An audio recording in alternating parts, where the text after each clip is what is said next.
But at the same time, what if that one gets placed? You know what I That's mean? true. Yeah. Is it like a new track or is it one that's already signed to him? No, it's one. It hasn't been signed, but it's one that it was supposed to be for them because Hmm. they sent a brief, and I composed it. It's actually a cover song that I Hmm. made, Yeah. and I composed it for the purpose of sending it to them because it was from a brief that they sent, Okay. but they never actually uh, said that it was going to be signed or anything until 1 year later, and they're asking Yeah. me if it's still available. But since I haven't got any placements with them, Mm. I don't know if I should say no and instead use that cover for something else, like repurpose that cover. And Yeah. in my head, I'm thinking like I might get a better opportunity doing something else with it rather than putting it there. I don't know. I'll tell you what I would do, and it's completely up to you at the end of the day. But if I originally sent it to them, and it's been a while, a year goes by, and then they reach out to me and ask if it's available, that usually means something. Like, not saying it's like a guaranteed placement or anything, but usually it's because like there's interest there. I personally would probably be like, yeah, and then just let them have it.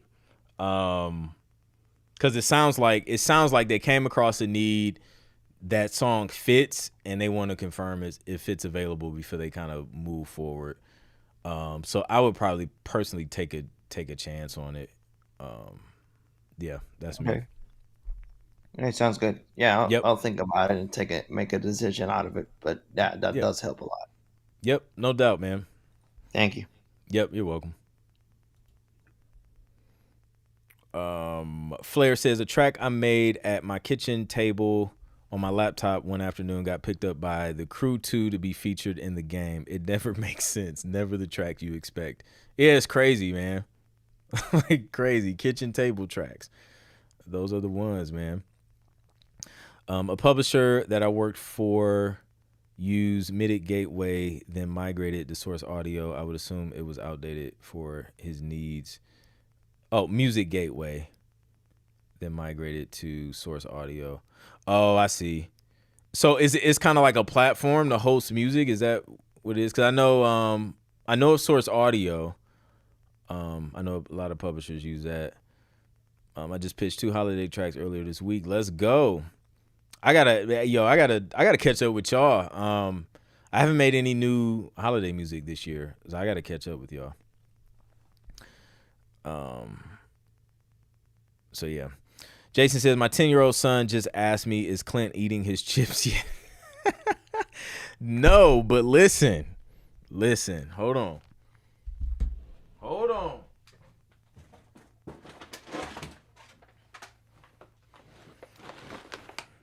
Listen.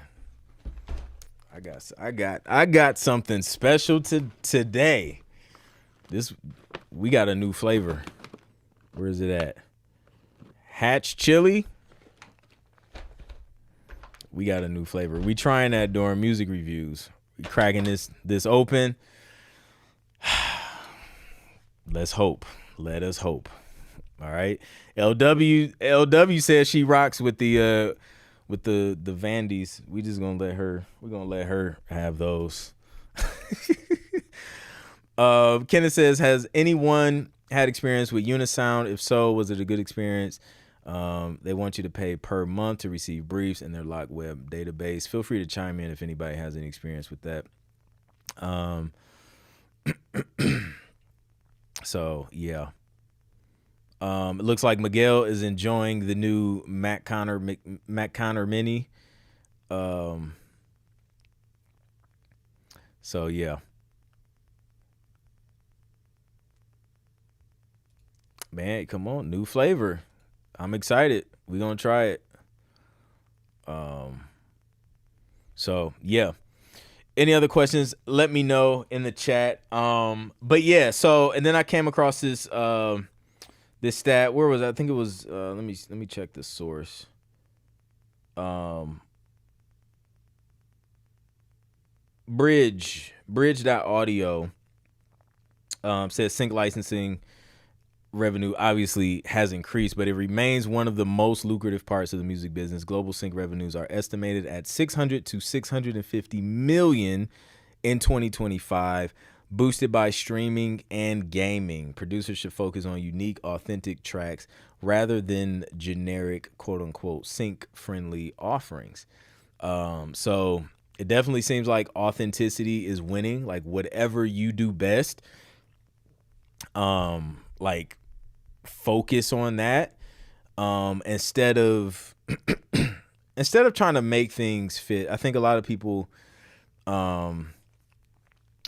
you can't like make stuff fit in this space because it like it'll sound like it. That's why like I never like to approach a publisher like, hey, I have these tracks that will be perfect for, and then insert, super specific show. Even if I think it would be good for the show, I don't want to put it in the box. I just send it to them and just like let them make that determination. Obviously, if it's a brief for a specific show, then I'm gonna just submit that. And a lot of times, even that stuff ends up on a bunch of different types of shows and stuff like that. But I just do like the stuff that I do the best, and just kind of focus on that. I think when there's opportunities for all types of stuff, it's really easy to get distracted and feel like oh, like I want to do all of it, just because the opportunity is there. But it seems like those who just kind of focus in on like whatever they do best, and then just like triple down on that, they usually see better results. I feel like you kind of land more placements when you're doing that. Oh yeah, I see some tech talk going on in here. Some VNC. iPad Pro for remote travel in case I'm at a place, like background holding on TV film sets where there's no power. Yeah, man. So first off, the Mac Mini it's a freaking steal, dude. Like it's so small, like you can literally just toss it in your backpack, but it's powerful. Like it's super powerful, and it's almost like, especially if you're a Logic user and you want like the full experience with all of your VSTs, but you don't want to spend like MacBook Pro money, which I feel like it's a lot, man. Like the Mac Mini is it's a steal. It's a steal. I have a portable monitor too from Espresso. So like even if I have to pack up like my Mac Studio, I'll pack up that, and then, I'm good. Like the Mac Studio is a little chunkier. I think the Mac Mini would be a little bit more ideal to fit in like at least a case to cover it up. Honestly, a Mac Mini would probably fit in this little makeshift gear bag I put together, but yeah, having a backup plan for the on the go stuff is good. Or if you go into a studio, working at another studio, you just like want your stuff. Yeah. I've also used this app called Screens, that I use for, so like you install it on like your main computer, right? But then like if I'm on my iPad, I can remote into my main computer if I need to like, do something. I've actually produced some music. Like I was like all the way upstairs, I remoted in, got Logic on here. I think this was before Logic even came out. I know it was before Logic came out on iPad, so I don't necessarily have to do that now. I did that.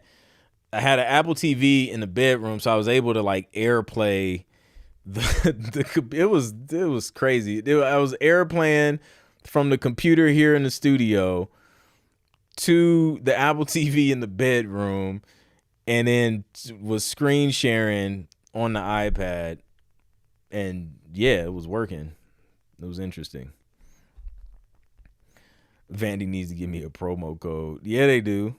They need to hook you up, LW, because you you rooting for them. Shout out to Apple for packing an M4 into a Mac Mini. Yeah, it's crazy. Espresso Mini, man. Like, so this is it. It's got fingerprints all over it. But this is the portable monitor, right?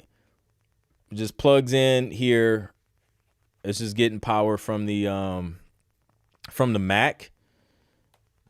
And then if you want to see what I see, that's that. It's 4K. You can turn it like this, and then it'll turn. This is mad awkward anyways. But it'll turn